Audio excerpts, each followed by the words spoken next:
नमस्कार दोस्तों, मैं हेमराज सैनी, असिस्टेंट प्रोफेसर संस्कृत, राजकीय महाविद्यालय बिजोलिया। आज के यूट्यूब वीडियो की इसी श्रृंखला में आज अध्ययन करने जा रहे महाकवि भास विरचित स्वप्न वासवदत्तम नाटक के पंचम अंक का। और जैसा कि पंचम अंक का प्रारंभ पूर्व वाले वीडियो में हो चुका था और जो इसका प्रथम श्लोक का था श्लाघ्याम अवंती नृपते सदृशिम तनुजाम, उसका भी अध्ययन किया जा चुका था। और आज जो कथा वस्तु है नाटक की वो इस प्रकार बढ़ती हैं कि जो पद्मावती है वो नाटक के प्रारंभ में ही शिरोवेदना से पीड़ित हुई परिलक्षित होती हैं। और इस समय वो जो शिरोवेदना से पीड़ित जो पद्मावती हैं वो इस समय कुछ विश्राम कर रही है समुद्रग्रह नामक एक स्थान पर। तो जब राजा उदयन को इस बात का पता लगता है तो वो शीघ्र ही पद्मावती से मिलने के लिए वो समुद्रग्रह की ओर पलायन करता है। तो उनके मन में अचानक ही कुछ बुरी जो दृश्य हैं वो भी उपस्थित होते हैं और कुछ समय के लिए राजा उदयन दुखी भी हो जाता है। दुखी इसीलिए होता है कि जो उनकी पूर्व पत्नी थी वासवदत्ता, वो भी किसी प्रकार की अनहोनी घटना के कारण वो जलकर मर गई थी दावानल में। तो बार बार वही घटना राजा उदयन को बार बार उसके अंतःकरण में प्रकट होती हैं। तो वो घटना को देख करके, अनुभव करके जो राजा उदयन है वो दुखी हो जाते हैं।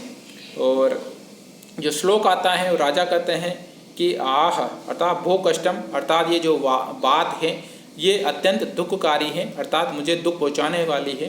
क्या है कि रूप श्रिया समुदिताम गुणतस्य युक्ताम लब्ध्वा प्रिया मम तु मंद इवाद्य शोकः पूर्वाभिघात शुरुजो अप्य अनुभूत दुख पद्मावतीम तथैव समर्थयामि। अर्थात जो राजा उदयन है वो इस प्रकार कहते हैं कि मंद इवाद्य एव अद्य शोकः, अद्य अर्थात इस समय जो शोक है, जो दुख था वो मंद अर्थात वो कम हो गया था। कैसे कम हो गया था? लब्ध्वा प्रियाम मम, अर्थात मेरे द्वारा जब प्रियाम अर्थात प्रिय पद्मावती को लब्ध्वा अर्थात प्राप्त करने से जो मेरा जो शोक था वो इस समय वो वापस कम हो गया था। और कम कैसे हो गया था कि रूप श्रिया समुदिताम, अर्थात रूप श्रिया अर्थात रूपवती एवं श्रिया और गुणवती, अर्थात पद्मावती किसी अर्थात रूपवती और गुणवत्याम अर्थात गुणवती और समुदिताम अर्थात जो प्यारी पद्मावती है उस पद्मावती को प्रिया अर्थात प्रिय पद्मावती को लब्ध्वा अर्थात में प्राप्त करके क्या हो गया था? प्राप्त करने से, प्राप्त कर पाकर जो मम शोकः अर्थात जो मेरा जो शोक है था, मेरा जो दुख था वो मंद इवाद्य, जैसे कि वो कुछ समय के लिए वो कम हो गया था। किंतु पूर्वाभिघात सुरुजो, किंतु पूर्व में घात सुरुजो, किंतु किसी घटना विशेष के कारण मृत्यु को प्राप्त वासवदत्ता के समाचार सुनकर के, या मैं पहले से ही जो वासवदत्ता थी उस वासवदत्ता की मृत्यु की चोट पूर्वाभिघात सुरुजो अपि अनुभूत दुःखः, जो मृत्यु की जो चोट से जो दुखी था, अर्थात जो किसी प्रकार के अनहोनी घटना के घटित हो जाने के कारण जो मेरी प्रिया वासवदत्ता थी उस वासवदत्ता की मृत्यु का समाचार सुनकर या उससे जो मैं दुखी था वो दुख अब कुछ समय के लिए इस प्रकार रूपवती और गुणवती प्रिय प्यार करने वाली पद्मावती को प्राप्त करने के कारण जो शोक था उस वासवदत्ता की मृत्यु का जो शोक था वो कुछ समय के लिए मम शोक अर्थात मेरा शोक मंद अर्थात वो कुछ समय के लिए शांत हो गया था। किंतु आज फिर से उसी प्रकार की मैं इस प्रकार की बात सुन करके, या फिर कहते हैं कि अनुभूत दुखम अर्थात भुक्तभोगी होने के कारण, अर्थात अनुभव किए जाने के कारण, अनुभुक्तभोगी होने के कारण समर्थयामि अर्थात मैं समझता हूँ कि पद्मावतीम अपि तथैव अर्थात पद्मावती की भी वही दशा होगी जो वासवदत्ता की हुई थी। तो यहाँ पर जो राजा उदयन है वो किसी प्रकार की अनहोनी की आशंका करके यहाँ पर वो फिर से दुखी हो जाते हैं और शीघ्र ही वो समुद्र ग्रह की ओर पलायन करते हैं, क्योंकि वहाँ पर जो शिरोवेदना से जो पीड़ित मगधराज दर्शक की बहन या राजा उदयन की जो पत्नी पद्मावती थी वो वहाँ पर विश्राम कर रही थी। राजा कहते हैं, अत आगे कहते हैं, अत कस्मिन् प्रदेशे वर्तते पद्मावती, अत तो कस्मिन् प्रदेश अर्थात किस स्थान पर, किस निवास स्थान पर वर्तते पद्मावती, इस समय पद्मावती विश्राम कर रही है। तो पद्मावती इस समय कस्मिन स्थाने अर्थात किस स्थान पर हैं।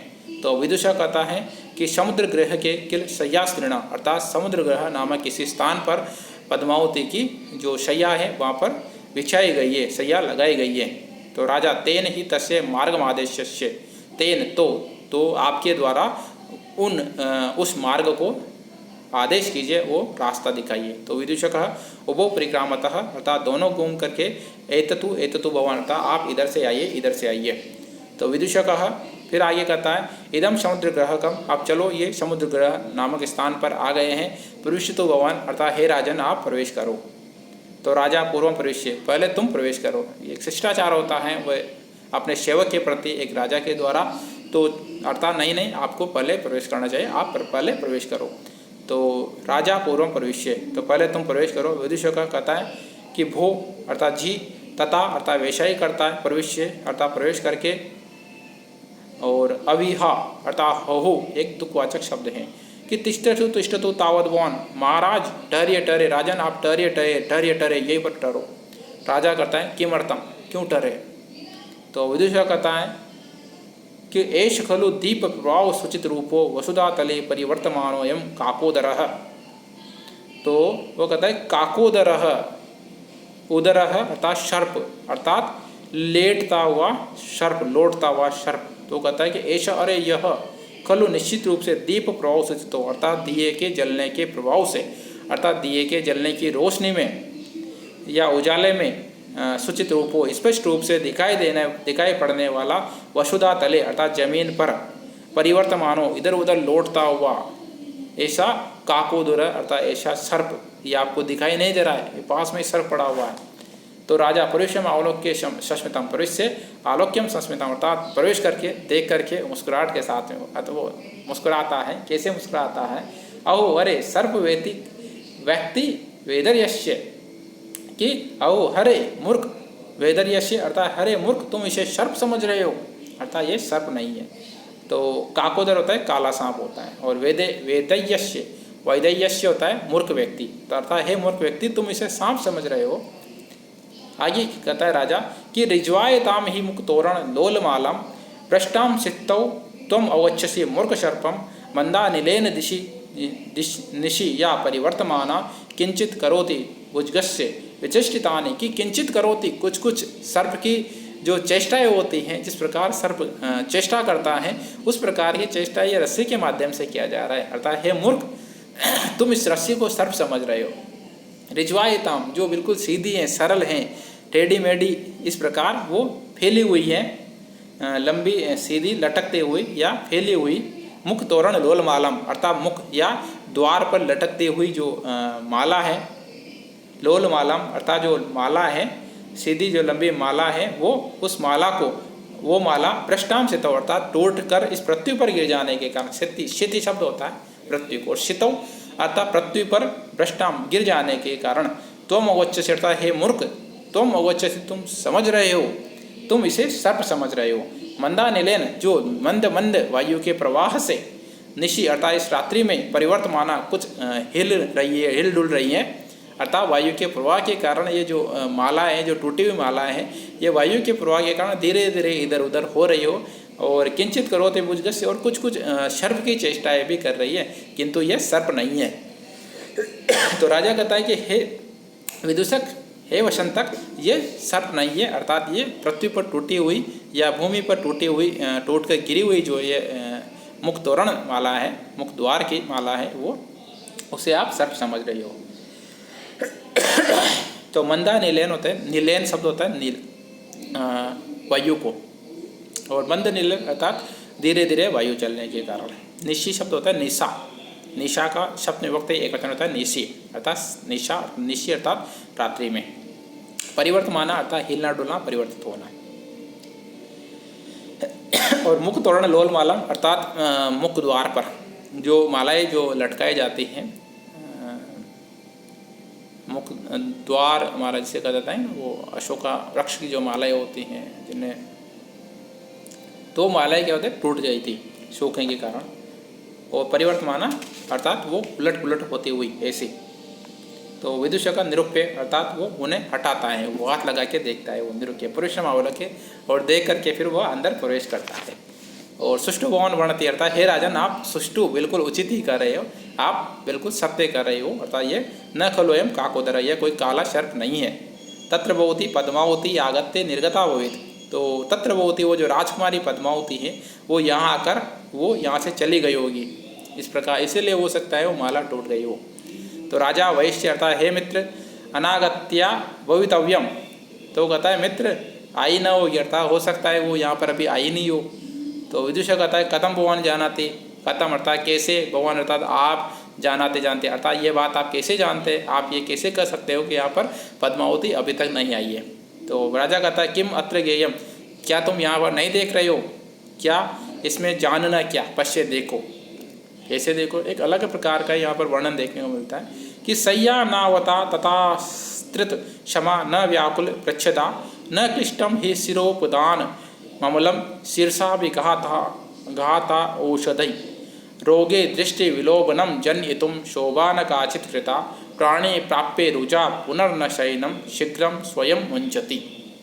तो राजा इसीलिए कहता है, अर्थात इसलिए कहता है कि यहाँ पर पद्मावती अभी तक नहीं आए। तो क्यों कहता है, कुछ उसे दृश्य इस प्रकार का दिखाई देता है कि जो पद्मावती के लिए जो सैया लगाए गए थे, जो सेज बिछाए गए थे, वो उसी प्रकार बिल्कुल सरल थी, उसमें किसी प्रकार की शलवट नहीं थी, या ऐसा प्रतीत हो रहा था कि अभी भी वो जो सैया लगाई गई है वो सैया जैसी की जैसी थी जैसे कि पहले वो बिल्कुल लगाई गई थी। तो उसमें उस पर किसी ने अभी तक शयन कार्य नहीं किया था, बिल्कुल वैसे की वैसी दिखाई दे रही थी।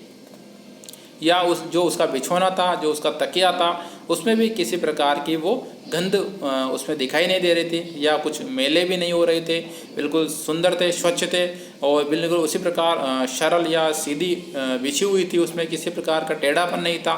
और इसीलिए राजा उज्जैन कहता है कि निश्चित रूप से यहाँ पर पद्मावती नहीं आई थी। तो सय्या नावता, सय्या न अवनता, न अवनता, अवनता कहते हैं कि ऊंची नीची, अर्थात जो सैया है, अर्थात जो सेज है वो किसी प्रकार का उसमें ऊंच नीच नहीं है, अर्थात जो का त्यो बिछा हुआ है।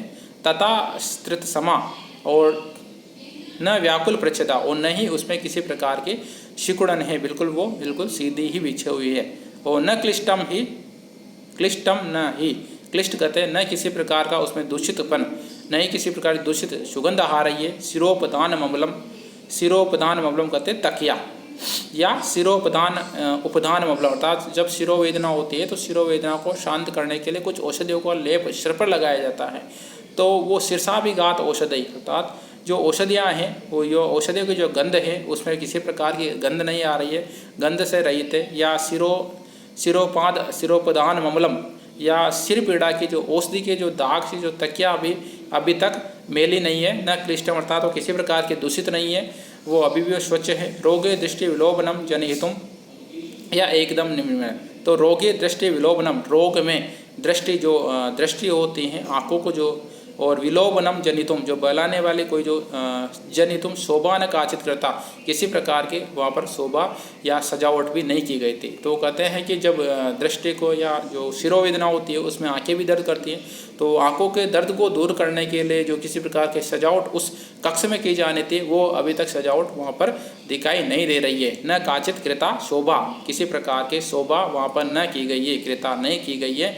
और प्राणी प्राप्य रुजा पुनर्न शयनम शीघ्रम स्वयं मुंचति, और जब कोई यदि कोई बीमार व्यक्ति होता है, यदि वो सैया को धारण करता है या वो कुछ समय के लिए यदि विश्राम करता है तो शीघ्र ही उस सैया को वापस पुनः न मुंचति, अर्थात वो उसे छोड़ता नहीं है, अर्थात अपनी इच्छा से नहीं छोड़ता, या जब तक उसका रोग दूर नहीं हो जाता है, रोग रहित नहीं हो जाता है, तब तक वो अपने सैया को भी नहीं छोड़ता। तो निश्चित रूप से कहा जा सकता है कि पद्मावती अभी तक यहाँ पर आई नहीं है। विदुषा कहता है तेन ही अश्याम सय्यायाम, इस तेन तो अश्याम सय्याम, इसी सय्या पर मुहूर्तकम अपि उपविश्य, मुहूर्तकम उपविश्य, कुछ समय के लिए, मुहूर्तक शब्द होता है, मुहूर्त होता है ना, मुहूर्त अर्थात कुछ क्षणिक समय के लिए, कुछ समय के लिए उपविश्य, यहाँ पर बैठ करके।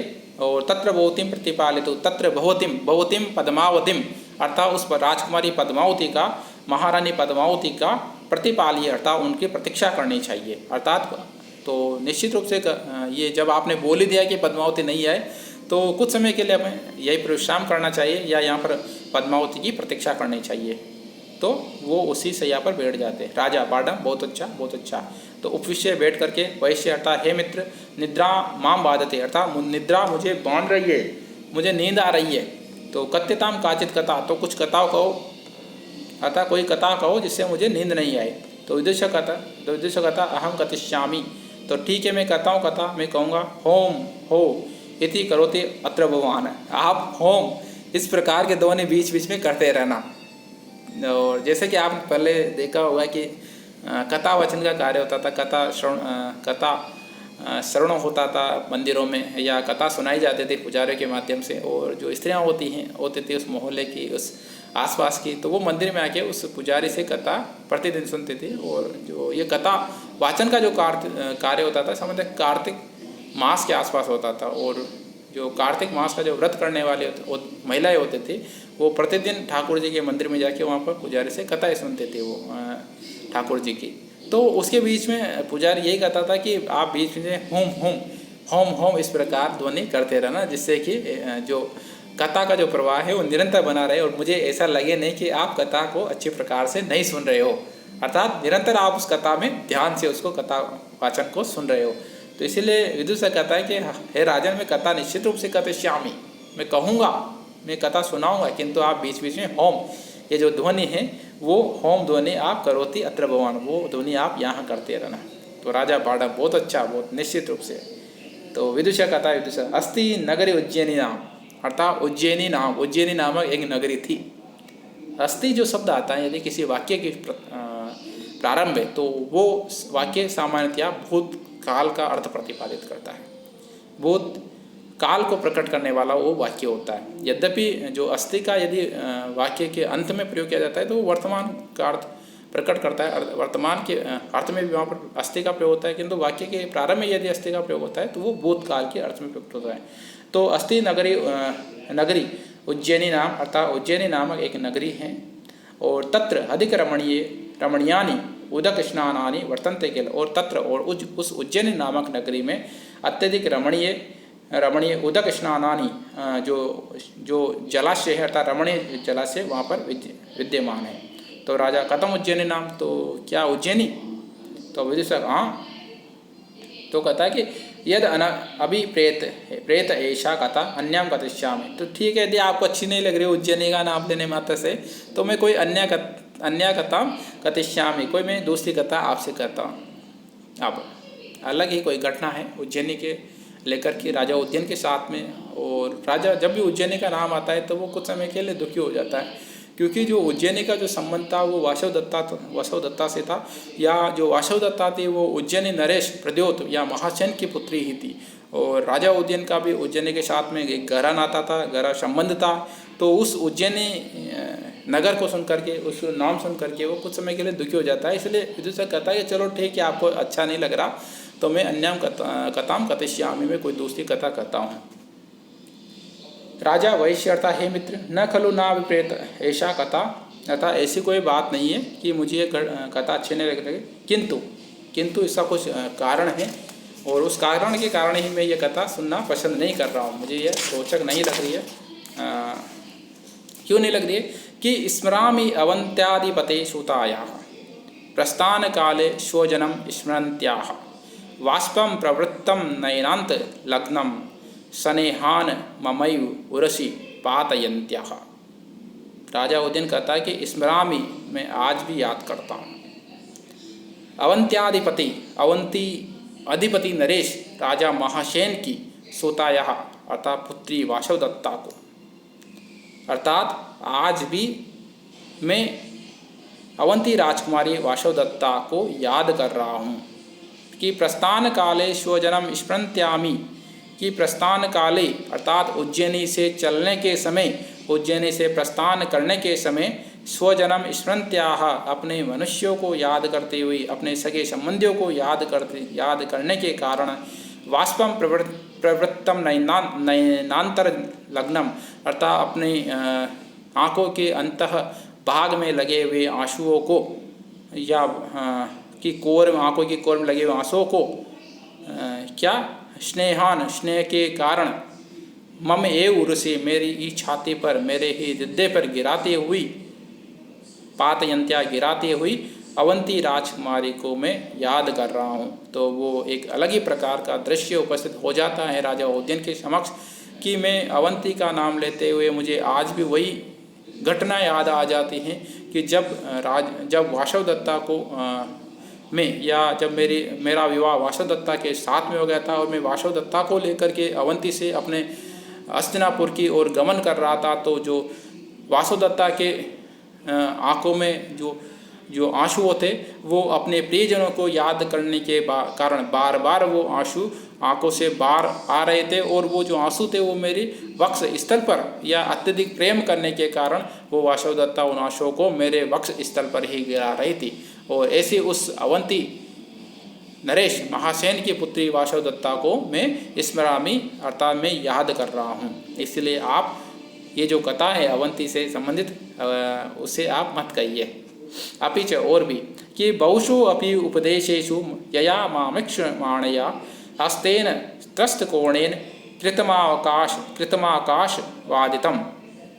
फिर वो कहता है कि बहुषो अपि उपदेशे, बहुषो अर्थात बार बार अनेक बार, उपदेशेषु अर्थात वीणा वादन का उपदेश देते समय या वीणा वादन की शिक्षा देते समय यया माम इक्षमाणया अर्थात मेरी ही ओर देखते हुई या वीणा वादन सीखते समय वो एक टक मेरी ही ओर वो देखती रहती थी अर्थात मुँह ताकते रहते थे। क्षमाणिया देखते अस्तेन त्रस्त कोणेन, और जो वीणा वादन के या यहाँ तक कि अस्तेन अस्त के द्वारा त्रस्त कोणेन अर्थात हाथ से मिजराव गिर जाने के कारण वो जो हाथ था उसका जो ज्ञान था वो हवा में कृतम आकाशवादितम अर्थात वो हवा में ही अपने हाथों को इधर उधर हिलाती रहती थी। अर्थात वीणा के जो तार थे उन वीणा के तारों में वो अपने हाथ उससे छूट जाते थे, या जो उंगलियां होती थे वो वीणा के तारों से नीचे गिर जाती थी,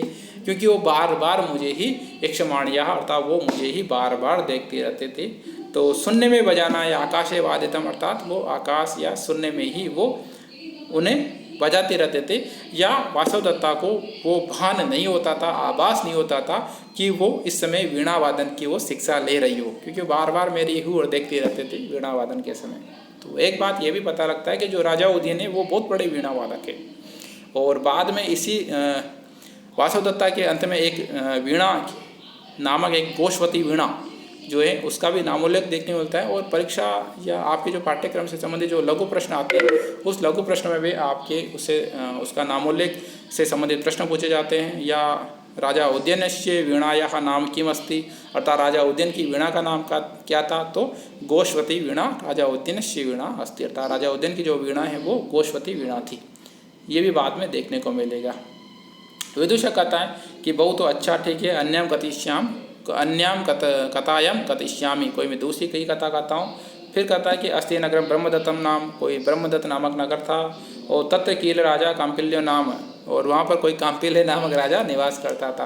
तो इस प्रकार की उल्टी पुल्टी ही कथा यहाँ पर इस प्रकार विदूषक राजा का मनोरंजन करने के लिए कहता है कि क्योंकि राजा जो था वो वासवदत्ता को याद करके उदास हो गया था, तो यहाँ पर जो विदूषक होता है वो जो राजा होता है, राजा को तो वो नगर कहता है, नगर को यहाँ पर राजा के रूप में वो उल्लेख करता है। यद्यपि जो काम्पिल्य होते हैं काम्पिल्य नगरी होती है, और जो ब्रह्मदत्त होता है वो ब्रह्मदत्त कोई नगरी ना होकर वहाँ पर राजा देखने मिलता है, ब्रह्मदत्त नामक राजा होता है, अर्थात काम्पिल्य नामक नगरी में कोई ब्रह्मदत्त नामक राजा निवास करता था। इस प्रकार वो कथा आनी चाहिए थी, लेकिन जो विदूषक होता है वो कथा को पलट देता है। और पलटने का जो कारण होता है वो ये होता है कि जो राजा उदयन होते हैं वो अपनी प्रेयसी वासवदत्ता को याद करके वो बार बार दुखी हो रहे थे।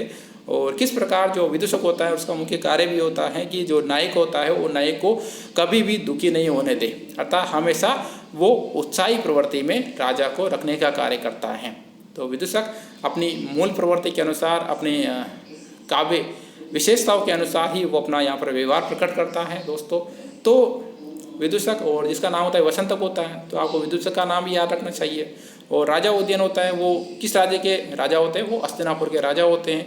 और जो वासवदत्ता होती है वो उज्जैनी के रहने वाले होते हैं। और उज्जैनी किसकी पुत्री थी, तो उज्जैनी नरे महासेन या प्रद्योत कि वो पुत्री होती है वासवदत्ता। तो अगले वाले वीडियो में दोस्तों इसी जो पंचम अंक के और जिसे कुछ श्लोक बचे हुए उन श्लोकों का अध्ययन करेंगे। साथ साथ में बीच में आने वाले जो प्रश्नात्मक कुछ गद्यांश देखने को मिलेगा उनका भी एक सम्यक रूप से अध्ययन किया जा रहा है। धन्यवाद।